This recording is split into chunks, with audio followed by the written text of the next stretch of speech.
Bonjour chers amis, bienvenue sur la chaîne Diluti Investissement, c'est Aurélien. Et aujourd'hui, je suis accompagné de Michael Ferrari. On va parler de son nouveau livre. Tu sais, ça fait très spot télé cette histoire-là, présentation. Alors, on va parler de tout ça, mais ça va être très décontracté. De quoi ça parle, Michael, par ici la sortie? Eh bien, ça parle de liberté financière. Ouais. Ça C'est pas parle une, de... c'est pas une escroquerie un peu ce mot liberté financière? Pourquoi? Je sais pas, tu sais, il y a un peu cette connotation liberté financière égale des gens qui veulent peut-être nous vendre des trucs pour leur liberté à eux, tu vois. Ah oui, oui, bah, en fait souvent dans ce secteur-là, effectivement, et moi inclus, on commercialise ce qu'on apprend, puisqu'il y a tellement de gens qui sont demandeurs et qui ne savent pas comment s'y prendre, que ouais, il y a une forte demande en fait. Mais après, ça dépend ce qu'on met derrière liberté financière. Si tu veux, souvent le truc, c'est que le cliché, ça veut dire rien faire. Ah, Quand on dit liberté financière, les gens entendent gagner de l'argent sans rien faire. ok, Sauf que c'est pas, évidemment, c'est pas ça. C'est pas la réalité, ça. C'est pas ce que je raconte dans le bouquin. ok. La liberté financière telle que je la définis, pour moi, c'est tu sais, il y a un psychologue américain qui a défini qu'il y avait 8 formes, maintenant il dit 9 formes d'intelligence différentes. Et ben pour moi, dans le but du livre, c'est d'expliquer quelle est la 10e forme, qui est la liberté financière, qui est une forme d'intelligence, l'intelligence financière, qui n'est pas en fait répertoriée ni même très connue. Et que j'ai proposé modestement une définition de cette, Ok. de cette intelligence, tant qu'à faire, hein, autant faire le travail jusqu'au bout, qui est dans le livre, hein, qui est la capacité à organiser ses ressources financières au service de sa vie, en fait. Qui est Ok, rien de plus que ça. Hein. top. Euh, Bah écoute, Michael, en tout cas, je suis très content de te recevoir. Bon, ça fait maintenant presque 2 ans qu'on se parle, pas tous les jours, mais toutes les semaines, parce que voilà, on a fait connaissance. J'ai intégré ton mastermind et puis on est lié d'amitié de cette façon-là. Mais ça fait très longtemps que je suis Michael, parce que ça fait presque 12 ans en fait. J'étais ouais. encore en école de commerce, que tu avais déjà lancé tes activités et ta communication, et voilà, j'ai toujours suivi. C'est assez drôle parce que je t'ai repartagé des histoires Facebook d'il y a 12-13 ans où je repartageais déjà tes contenus, donc voilà. Alors je t'ai pas demandé de te présenter parce que c'est le cas à chaque fois, et puis tu as 12 millions de vues, donc voilà, ça fera 12 millions 1 pour celui qui ne te connaît pas, et il ira chercher. Et on va parler de ce livre que j'ai lu, que j'ai trouvé très bien écrit, dans le sens où très fluide, très facile à lire. Tu vois, il n'y a pas d'accroche, vraiment, ça se lit. On a même pas débriefé ensemble. Tu vois, on se parle tout le temps, on n'a même pas débriefé. Donc on va le faire là, puis on va le faire ouvertement. Mais voilà, vraiment lecture comme ça. Et j'ai trouvé aussi que c'était un livre qui rappelait vraiment les bases, parce que quand on parle un peu d'intelligence, d'être un peu de smart par rapport à l'argent, puis par rapport à sa vie, puis la façon d'investir, la façon de gagner de l'argent, on a toujours un peu des bribes. Et en fait, j'ai trouvé que toi, tu as rassemblé toutes les briques que tu as remis dans le livre, et ce qui permet à quelqu'un qui veut aller chercher justement sa liberté, de suivre en fait la sortie, en fait, tout simplement. Par ici la sortie. Tu suis vraiment le, le déroulement. Et je pense vraiment que c'est un livre déclic, en fait. Je pense vraiment que ça va être un livre qui va être un livre déclic pour des gens qui se posent la question. Et on va poser la question que tu traites d'ailleurs tout à la fin du livre dans les questions. C'est, est-ce qu'aujourd'hui c'est encore possible la liberté financière, alors que on a l'immobilier qui augmente, qui a beaucoup augmenté, qui pour certains pourrait paraître inaccessible, et puis l'entrepreneuriat qui peut paraître saturé sur l'aspect internet, communication. Alors qu'est-ce que tu pourrais dire par rapport à ça? Alors je pense que oui, c'est toujours possible dans le sens où il y a un côté intemporel des choses dans la liberté financière, parce que c'est vraiment la manière dont tu organises tes ressources. Après, sur les piliers eux-mêmes, parce que je pense que c'est plus là ta question, c'est qu'est-ce qu'on peut faire aujourd'hui. Est-ce que c'est possible en fait? Est-ce que c'est encore possible aujourd'hui? Ah oui, bien sûr, moi bien sûr que c'est tout à fait possible, il y a pas de doute là-dessus. Les conditions changent, mais comme au travers je veux dire, toutes les décennies, les conditions évoluent, tu vois, c'est pas toujours le même secteur ou le même type d'opportunité qui se présente. On a quand même eu une opportunité incroyable avec l'arrivée d'Internet. Et puis après, il y a eu l'arrivée du smartphone qui a été une grosse vague aussi d'opportunités avec plein de gens qui ont créé des boîtes dans les applications, etc. Tu as eu une vague avec le SaaS, tu as une vague, en ce moment c'est l'IA qui est à la mode. Donc il y a des vagues. Et donc, que ce soit en termes d'investissement, on va dire, plus long terme classique avec de l'immobilier, ou alors, parce que dans le livre, je parle aussi, je fais une belle place à l'entrepreneuriat, parce que ça reste quand même un des gros piliers dont je parle assez peu, parce que c'est un peu plus difficile de donner des conseils pratiques sur l'entrepreneuriat, quoi. Parce qu'il y a tellement, et ça dépend de la boîte que tu fais, dans quel secteur, comment tu dis, enfin c'est très très varié. Mais ne serait-ce qu'à un premier niveau qui est un niveau où tu montes une boîte de service où c'est toi qui rends le service, déjà la base de la base, tu es freelance, c'est la première étape. C'est une première forme de liberté financière. Alors tu n'auras pas une liberté temporelle avec ça, surtout au début, parce que tu dois faire ta prestation. Mais tu vois, s'il y a un endroit où tu peux commencer, si tu trouves que l'immobilier c'est trop compliqué, si tu trouves que la bourse, de toute façon, c'est plutôt long terme, moi tel que je le fais, c'est pas pour vivre du trading, c'est du long terme, donc c'est un complément. Ben, il reste cette partie entreprendre. Et pour la plupart des gens qui s'ils sont pas entrepreneurs, l'étape la plus simple, c'est monter un truc dans le service, quoi. Proposer un service. Okay.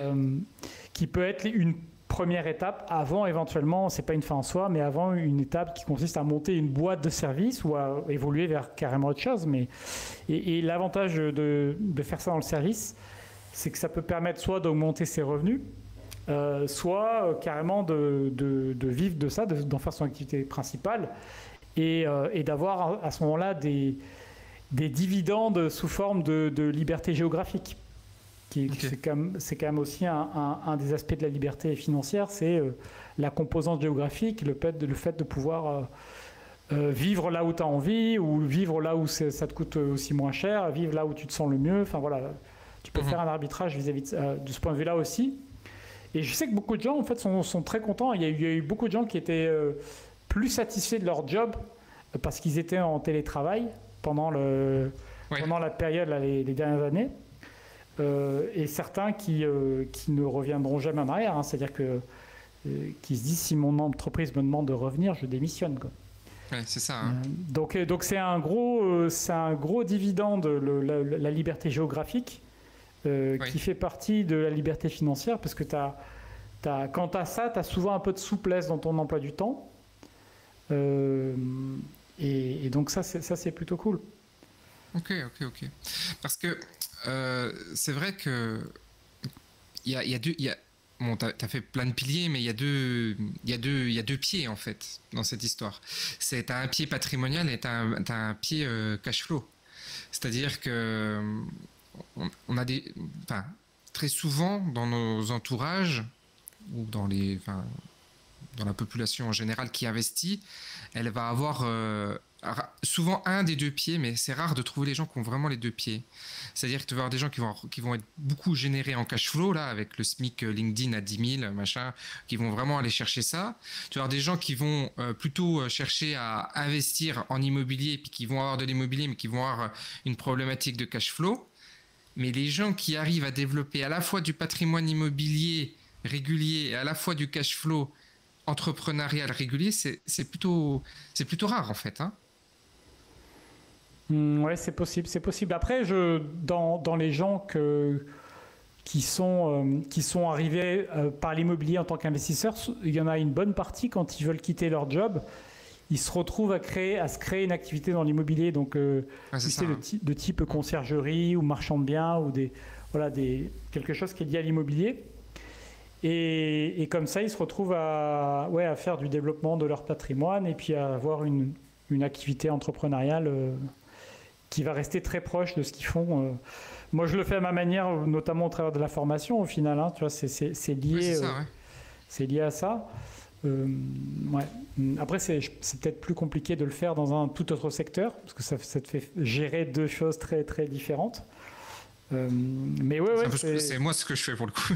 ouais, c'est ça. Ça te fait gérer deux choses très différentes. Ouais. Mais c'est vrai, c'est vrai que avoir les deux pieds, il y a des études qui montrent hein, que les gens qui sont millionnaires, souvent ils ont des problèmes ils arrivent à générer du patrimoine, mais générer du cash flow est plus délicat, tu vois, est plus difficile. C'est plus facile d'acheter pour quelques centaines ou millions d'euros un bâti que de générer quelques milliers d'euros en plus par mois de cash, tu vois. C'est Ouais. ça, c'est intéressant. Alors, bon, tout ça, évidemment, ça s'inscrit dans un contexte politico-économique sur lequel tu commences à beaucoup communiquer dessus. D'ailleurs, ça donne même un peu des fois un pivot en fait dans ta communication, parce que tu as beaucoup axé ta communication sur l'immobilier et la liberté. Et aujourd'hui, on sent que tu as mis un pas très fort dans le grand reset et tous les complots du monde. Ouais, alors je le dis en rigolant, mais mais c'est... je veux aller. Tu sais, c'est sûr pareil, hein, il y a plein de trucs qu'on pensait être des complots, et puis plus le temps passe, plus tu te rends compte que c'est pas tout à fait que des complots. Il y a une partie... Mais c'en est des vrais. Oui, c'est ça, c'est des vrais complots. C'est plus une théorie. Et non, puis après, il y a un côté où je voulais avec la chaîne m'amuser et puis voir si je pouvais toucher un public plus large. Ouais. C'était un petit peu le pari en parlant de ces sujets-là, qui m'intéressent, mais voilà, pour lesquels j'y consacre pas non plus toute ma journée. Tu vois, c'est vraiment histoire de dire, ok, qu'est-ce qu'on peut raconter comme histoire autour de ça pour attirer le public et puis leur montrer, regardez, en fait, la liberté financière, c'est un des moyens pour s'extraire au maximum de tout ça. Tu sais, comme dans cette vision où tu as il y a des films hein, qui ont dépeint ça, où tu vois que le but, la société évolue vers une ultra-élite qui a qui peut voyager en jet, qui a tout ce qu'ils veulent, ils peuvent manger de la viande et tout ce qu'ils veulent. Et puis tout le reste, où tu as ton passe carbone, ton passe ceci, ton passe cela. Ouais. Tu vois, ça donne un peu l'impression qu'on va quand même dans une direction qui ressemble à ça. Donc moi, je pense qu'il y a des gens qu'on laissera tranquilles, c'est ceux qui sont économiquement libres, parce qu'ils n'auront pas, par exemple, à subir une expérimentation vaccinale pour aller travailler, tu vois, par exemple, ou ce genre de choses. Donc moi, cet épisode m'a quand même pas mal chamboulé quand même, hein, je dois dire, parce que je savais, de par l'histoire, quand tu regardes l'histoire, tu vois bien que la nature humaine dans son globalité, ça tourne pas rond. On en est arrivé jusque-là, mais des fois on se demande comment on a bien arrivé. On a fait. Ouais. Mais bon, bref, tout ça pour dire que je voulais tester de parler de ces sujets-là sur la chaîne parce que je sais que c'est des sujets qui intéressent beaucoup de gens. Et donc attirer une nouvelle audience sur la chaîne, hein, tout simplement. Donc voilà.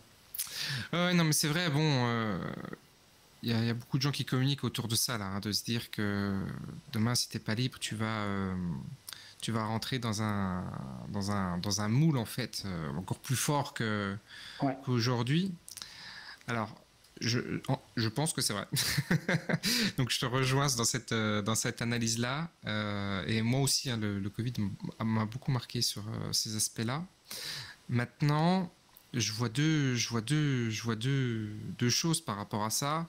C'est petit 1, la pression que les gens peuvent se mettre à se dire vraiment, on rentre vraiment dans un monde, donc c'est très angoissant, et donc ils se mettent une charge mentale, de se dire faut vraiment sortir de ça, et le monde va vraiment mal, et en fait cette communication, elle a lobotomisé dans l'autre sens, tu vois.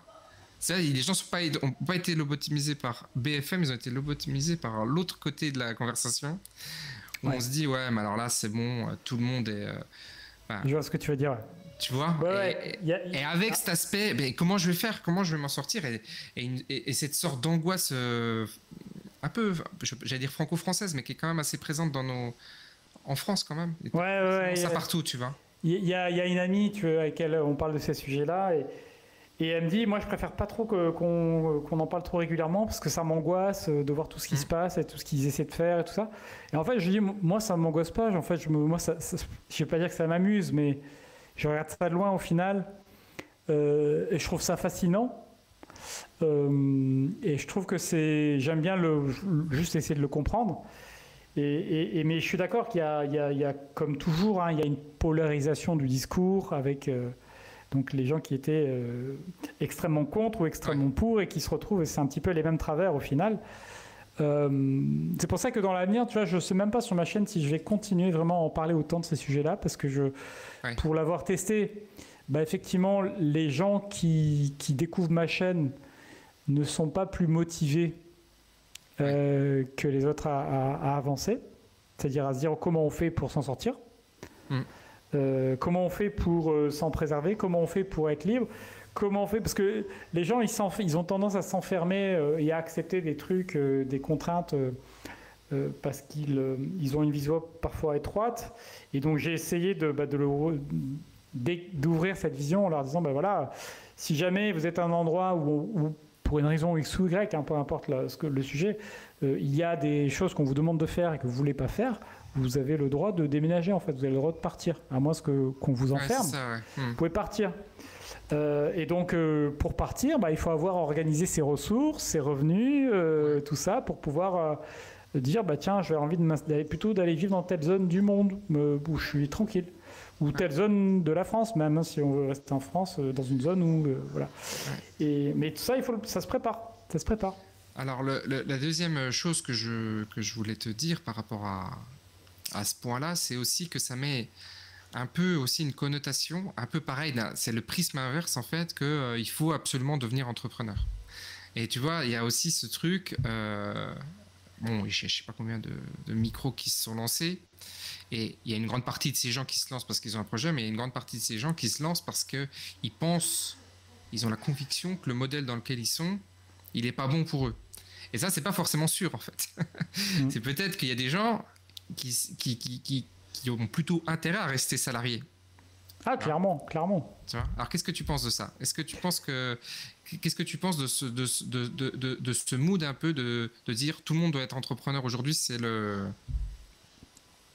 Ouais, si tu veux, il y a deux choses. Il y a le fait que le salariat apporte un certain nombre de contraintes, notamment le lien de subordination, qui est quand même la base du contrat de salarié. Mais ça apporte aussi une grande stabilité. En général, quand tu fais à peu près bien ton travail et que la boîte est à peu près stable, ça t'apporte une grande stabilité. Et en fait, souvent, ça dépend des positions, enfin des fonctions dans l'entreprise, mais souvent, tu n'es qu'un élément dans la chaîne de valeur, et donc tu ne sais même pas trop comment la boîte elle génère de l'argent, en fait. C'est le cas de beaucoup de fonctions dans l'entreprise, au final. Et puis, sans mal, c'est une somme de compétences et de personnes, et c'est une chaîne de valeur. Et donc, quand t'es préservé de plein de choses au final, et donc je pense que ça correspond quand même aux besoins de sécurité de beaucoup de gens. Et qu'effectivement, il y a toujours une mode de l'entrepreneur aujourd'hui, qui consiste à dire que entrepreneur c'est mieux sur tous les aspects, alors que c'est évidemment faux, c'est juste différent. C'est juste différent. Et ce que je constate, moi, surtout, c'est que quand le salariat ne nous va pas, on le sait très vite. Ce dont je me méfierais, c'est surtout les gens qui arrivent au pic de leur carrière, genre 40 ou 45 ans. Tu vois, c'est pour eux que j'ai plus un message de prudence. Tu arrives à cette carrière-là, à cette phase-là, si tu n'es pas monté, en général, tu plafonnes dans un job et tu commences à t'ennuyer. Alors, tu as des questions de bore-out, tu as des questions de burn-out, tu as des questions voilà, il y a des contextes qui sont pas bons, il y a des fois c'est juste la personne qui supporte plus son job, enfin, il peut y avoir plein de raisons, mais du coup elle va chercher, la solution qu'elle va trouver c'est de dire il faut que je devienne entrepreneur. Ouais. Et c'est dans ce contexte-là où je me dis là c'est pas la solution dans ce cas-là. Ouais. Parce que quand tu es entrepreneur, en général tu le sais assez tôt. Tu vois très vite. Ouais, c'est ça, c'était ma question. Comment... Imaginons je suis en réflexion de savoir si je me lance dans l'entrepreneuriat ou pas. Comment je peux faire pour savoir si c'est une direction qui m'intéresse parce que je dois le faire ou parce que je me pose des questions? Comment je peux savoir comment je peux être sûr en fait que je dois aller dans l'entrepreneuriat si je me pose la question d'entreprendre mais j'ai des hésitations. J'allais te dire... il y a plusieurs indicateurs auxquels je pense. Un bon indicateur, à mon avis, c'est quand tu es obsédé par le fait de résoudre un problème. Soit un problème particulier que tu as identifié, tu dis il faudrait absolument qu'il y ait une solution qui existe. Soit par juste le fait de mieux résoudre les choses et que là où tu es, dans la boîte où tu es, on ne te laisse pas faire. Parce que c'est pas ton rôle, parce que toi, ton rôle, c'est... le support, et au support, tu dois faire que du support et c'est tout. Donc tu vois, si tu as ce truc qui te titille de vouloir résoudre un problème, ouais, ça c'est un bon signe. C'est un bon signe je pense que d'être entrepreneur, c'est l'indicateur principal à mon avis. C'est que tu as envie de résoudre quelque chose, tu as envie de résoudre un problème avant tout. Ouais. Ou de créer, le corollaire de ça, qui est moins orienté problème, c'est plus de créer quelque chose, une expérience, de créer quelque chose que tu voudrais voir exister, qui est un peu plus risqué parce que tu sais pas. C'est une motivation, c'est une motivation. Bon, c'est toujours une motivation interne, mais qui est guidée par l'externe, en fait, par ton environnement, en fait. C'est que tu dis, je voudrais faire ça parce que je vois ça, j'ai envie de faire ça, alors que si tu es dans une position où tu dois pas le faire, mais tu te poses la question de le faire, tu vas être guidé, je fuis quelque chose, je dois quitter mon emploi, ou je dois me trouver une nouvelle source de revenus. Ça, c'est un mauvais moteur, je pense. Un bon moteur, c'est de dire, j'ai envie de créer, j'ai envie de faire, j'ai envie de changer un truc, j'ai envie de... Donc ça vient de toi, mais tu vas vers un projet, en fait, même si c'est une reprise, mais ça reste un projet. Oui, ouais, clairement. Et puis, il ne faut pas négliger aussi les contextes où tu peux rester salarié et avoir une forme d'entrepreneuriat, c'est-à-dire avoir pas mal de liberté au final. Tu sais, si on te confie le développement bien sûr, d'une branche ou l'implantation d'un nouveau truc, tu peux quand même avoir beaucoup de liberté. Et parfois, c'est un peu le meilleur des deux mondes aussi. Hein, donc, il y a un entrepreneur, Gary Vee, là, j'ai souvent entendu dire ça, qui dit il vaut mieux être l'employé numéro 80 chez Facebook qu'essayer de monter ta start-up. Hein. À choisir, tu auras beaucoup plus de chances de réussite, tu vas probablement plus t'épanouir dans ce cas-là. Non mais c'est intéressant qu'on parle de ça, tu vois, parce que c'est vrai qu'on est toujours dans le sens opposé, parce qu'il faut ramer dans l'autre sens, parce que clairement le courant on est à contre-courant, mais je pense que c'est bien aussi de rappeler qu'il y a des gens qui doivent lâcher le truc et se dire c'est ok, si je être salarié, c'est ok pour moi aussi, de pas aller vers quelque chose qui ne correspond pas, en fait, tout simplement. Hein. C'est clair. C'est clair. Hein. Donc toi, dans les modèles que tu préconises, bon, c'est beaucoup des modèles, évidemment, digitaux. Aujourd'hui, ce serait encore le cas, ce serait encore ce que tu recommanderais à quelqu'un qui veut se lancer, d'aller dans le digital, ou comment tu envisagerais un peu les choses ? Ah oui, aujourd'hui je pense que c'est le plus simple. Le livre est sorti il y a une semaine, donc c'est récent, c'est toujours d'actualité. Je pense que Par rapport à toi, par rapport à ton chemin, je voulais dire en fait. Ah oui, pardon, non, c'est quand même le chemin le plus simple pour démarrer. Hein. Ça reste le plus simple pour démarrer quand tu veux. Enfin, disons que si tu as le critère de mobilité géographique qui compte pour toi. Si ça compte pas pour toi, le digital n'a pas beaucoup d'intérêt. Hein.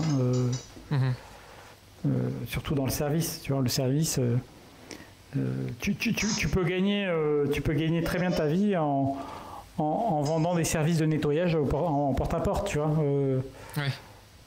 Si tu es dans les bons endroits pour vendre ce genre de service, t'as pas besoin d'Internet, quoi.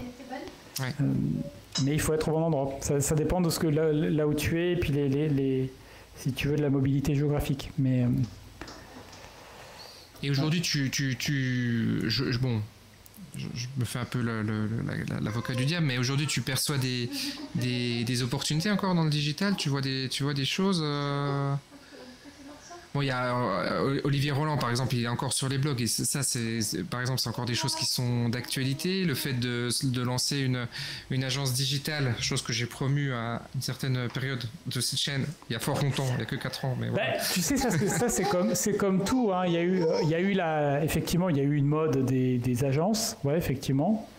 Mais pour autant, il y a quand même beaucoup d'agences qui sont établies maintenant aujourd'hui, qui existent, qui fournissent des services. Il y en a beaucoup d'ailleurs qui sont pas très bonnes, mais comme dans tout, hein, tu montes quelque chose sur Internet ou pas, si tu fournis un bon service, tu vas faire ta place. Après, effectivement, il y a des effets de mode. Moi, j'aime pas trop suivre les effets de mode, mais bon, il y a la mode des agences. L'année dernière, c'était la mode des closers, donc il y a eu les gens qui ont monté des agences, enfin de la formation pour des closers, qui ont formé des closers. Ces closers qui ont monté des agences de closers, voilà. Bon, ça, je pense qu'aujourd'hui, on n'en parle plus trop. Et il y a des effets de mode. Il faut pas trop suivre les effets de mode. Voilà, faut juste voir. Les effets de mode, malgré tout, quand je dis qu'il ne faut pas trop les suivre, c'est qu'il ne faut pas tout jeter pour suivre la mode. Mais par contre, quand tu réfléchis dans quoi te lancer, c'est vrai que quand il y a une tendance dans un truc, dans un secteur ou dans une approche, l'avantage, c'est que tu suis la vague. Donc tu peux être porté par la vague. Le fait que, en ce moment, la mode, c'est quoi ? C'est les mecs qui montent des agences pour créer des shorts, des reels et des TikTok. Ça, aujourd'hui, j'ai 25 mecs par semaine qui me contactent. Ah oui. En me disant, voilà, toi tu dois en avoir aussi, tu vois, les mecs qui disent, j'en ai, tout, on unit une agence, voilà. Ça, c'est la mode du moment, on fait des vidéos courtes, format vertical, parce que c'est ce que les gens cherchent. Voilà. Donc ça, probablement dans 6 mois, il y aura beaucoup moins de gens qui proposeront ce genre de trucs, mais il y aura quand même des clients qui utilisent ce genre de service et qui, voilà, hein, c'est comme tout. Bien sûr. Donc ça, les modes, ça peut juste te permettre de repérer une tendance dans laquelle ça peut être facile de se lancer, mais après, de toute façon, il n'y a pas de... Après, il n'y a pas de mystère. Hein. Après, il faut être bon, il faut être régulier, il faut que les clients soient contents pour pouvoir durer. Ça, c'est sûr. Mais que ce soit une agence, aujourd'hui, tu cherches une agence pour acheter du trafic, bah, tu sais pas forcément vers qui t'orienter. Il y a pas, tu vois, non, c'est difficile. Ouais. Il n'y a pas une agence de référence. Tu sais pas si les gens ils sont bons. Tu vois, il y a des problèmes sur le marché qui sont pas résolus. Hein. Ok. Bon, alors sinon, on peut parler un peu de l'autre pied, l'immobilier. Qu'est-ce que tu penses de la situation immobilière actuelle ? Bon, on en parle toutes les semaines, mais... Ouais, on en parle toutes les semaines. On en parle beaucoup. Ouais, bah, si tu veux, une manière de résumer le truc, c'est qu'ils ont cassé le joujou, quoi. Hein, voilà, ils ont cassé le joujou, ils ont remonté les taux d'un coup. Voilà, c'est bon, ils ont bien foutu le bordel. Merci à eux. D'une certaine manière. Bon, voilà, ça c'est la version simplifiée des choses, mais c'est ce qui s'est passé.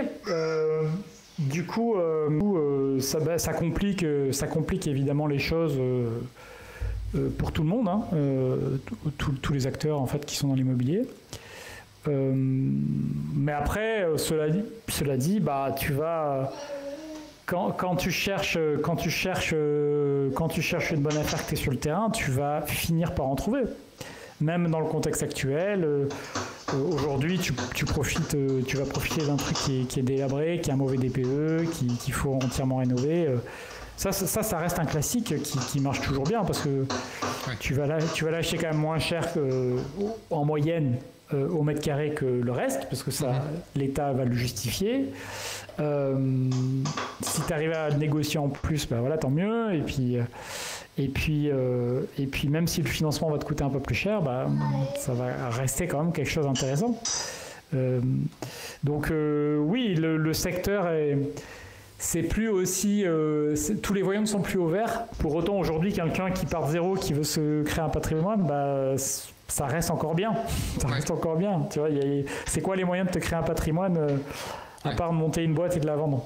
Même si tu fais que de l'autofinancement, ce qui est déjà pas évident à obtenir dans la plupart des cas, parce que les investissements par défaut qui sont sur les sites d'annonces et tout ça, ils sont pas autofinancés. Donc déjà, même si tu arrives toi à l'autofinancement, c'est déjà une belle performance. Ouais. Mais bon, c'est un sujet, c'est un sujet sur lequel on pourra revenir.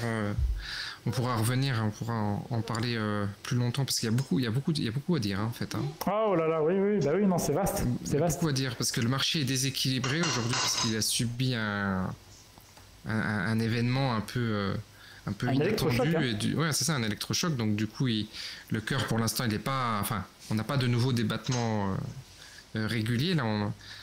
Donc ça va être intéressant. Je regardais tout à l'heure là, on parlait d'un financement que j'avais fait l'année dernière là. J'ai repris les chiffres là tout à l'heure. L'année dernière, j'avais eu un taux qui n'était pas super bon, j'avais eu du 1,90 il y a un an pile. Ouais.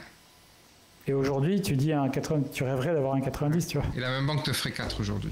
Je l'ai vu dans plusieurs contextes, le fait que quand il y a une sorte de reconfiguration, tu vois, que les règles du jeu changent ou que il y a des facteurs qui changent, et en fait les personnes qui comprennent le plus vite quelles vont être les conséquences et qui sont capables de s'adapter en termes de business, en termes de voilà comment il faut s'y prendre désormais, voilà ce qu'il faut acheter, voilà.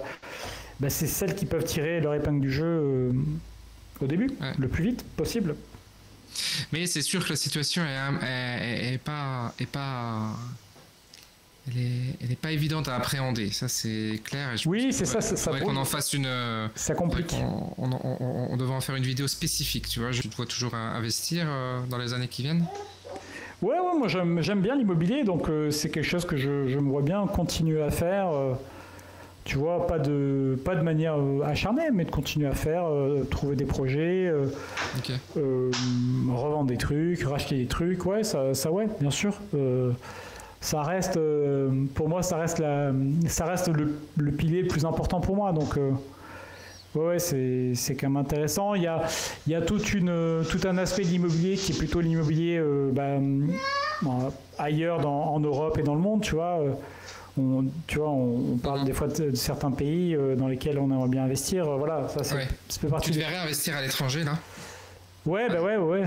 Or, ton pays de résidence c'est hors Europe ou tu te verrais investir? Ouais, mais je pense qu'il faut vraiment avoir un appui local. Il faut avoir un contact local fort, quoi. Tu vois ça c'est hyper important. Quand tu fais ça, je pense qu'il faut vraiment éviter d'être perçu comme l'étranger qui investit, parce que là, tu te fais bananer de tous les côtés par tout le monde. Ouais. Voilà. Parce que moi, je le vois, hein, je vois qu'il y a des opportunités. Hein. Je vois, à l'étranger, je pense vraiment qu'il y a... L'herbe est toujours plus verte ailleurs. Hein. C'est marrant parce que je parle tous les jours de reprise.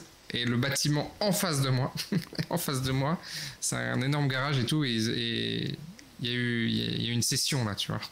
Ah oui. Il y a eu une session et le mec il a grandi, etc. Enfin, toi, c'est drôle parce que tu vas toujours chercher loin des trucs qui peuvent être de l'autre côté de la rue. En face de chez toi. C'est le voisin en face, quoi, tu vois. C'est clair.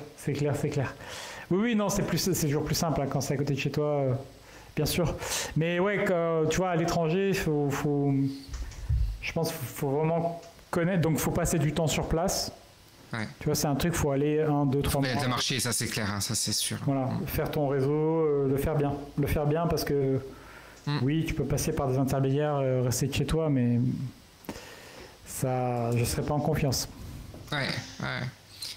Moi aussi, ça m'intéresse beaucoup. Le truc qui me frustre un peu, c'est de me dire d'avoir passé autant d'années à apprendre, tu vois, sur l'immobilier en France. Vraiment, maintenant, aujourd'hui, je maîtrise toute la réglementation. Enfin, il y a toujours à apprendre, mais vraiment, je pense que tous les problèmes, 99% des... Et tu rentres dans un nouveau pays avec des nouvelles règles. Il faut tout refaire.